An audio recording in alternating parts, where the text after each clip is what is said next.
Well, I'm really into the Iliad, and so your piece brought up a lot of ideas in me. And but first, let me say about what would those heroes do today, and the people in the Iliad. They would, I'm afraid, put all of their efforts into the war effort, and those who are writers would work to propagandize the war. Uh, I mean, it was kind of the ethic of the time, the heroic ideal. Um, but on the other hand, that's not the lesson that it teaches us. Homer does seem to put in some ironic reaction against it because, of course, many of these people do not meet with honorable ends. And Achilles is such a complicated character. He avoids the war, and the person who gets him into it, who finally tricks him, is Odysseus, who tricks him by showing him a weapon. If he were a girl, presumably by the stereotyping, he wouldn't have liked the weapon. But being that he liked the weapon, he must not really be a girl, even though he looks like one. So, and so he was caught. He was drafted. Odysseus had been drafted in a trick earlier that he also wanted to avoid going to the war. A lot of people don't want to go to the war, but they were brought there. But the Iliad takes place over 7.5 weeks in a small corner of Anatolia in 1221 BC or something.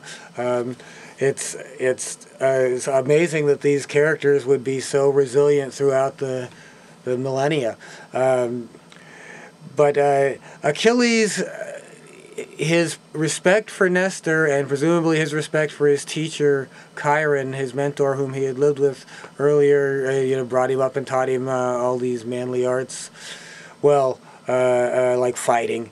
But he doesn't always show respect for his elders. For one thing, the leader, king of Mycenae, Agamemnon, who had been placed as chief over all of the Greeks, Achilles was only a prince of Aegina, which is a small island. So he was nothing compared to the king of Mycenae, and he should have. But as a patriotic Greek, he should have submitted to what the big king wanted, even though what he wanted was to take his girl. That's the problem, that's part of the problem. But Achilles was also angry, I think, about having this guy over him and being able to tell him what to do. And so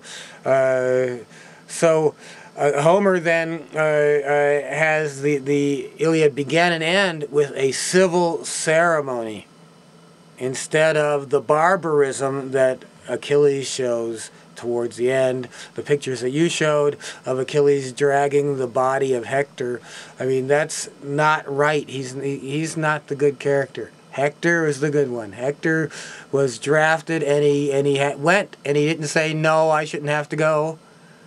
He just did what he had to do.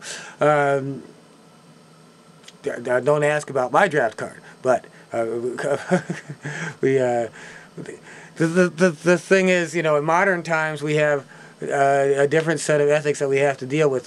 By the way, at the time that I was supposed to register to draft it, and did register, they had stopped drafting people way back when, during the Vietnam War, the end of the Vietnam War.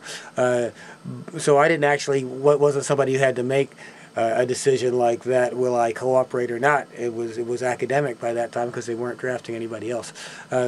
Now, Achilles is not always respectful to his elders, not only in the case of Agamemnon, but also in the case of Thersites. Yes, Thersites of the endless speech. See, if the episode of how respectful he is to Nestor is then contrasted to how disrespectful he is to Thersites, who's another old man who goes on talking, and like Nestor, he shows some signs that he's a little bit old and a little bit repeats himself. But of course, that's the whole point of telling an epic: is when is he repeating himself because the chorus of the song is rolled around again, and when is he repeating himself because he's an old man repeating himself? And one of the funny lines that Homer throws in to describe Thersites, he says, this is in Richmond Lattimore's translation, he says, he was bandy-legged and lame of one foot.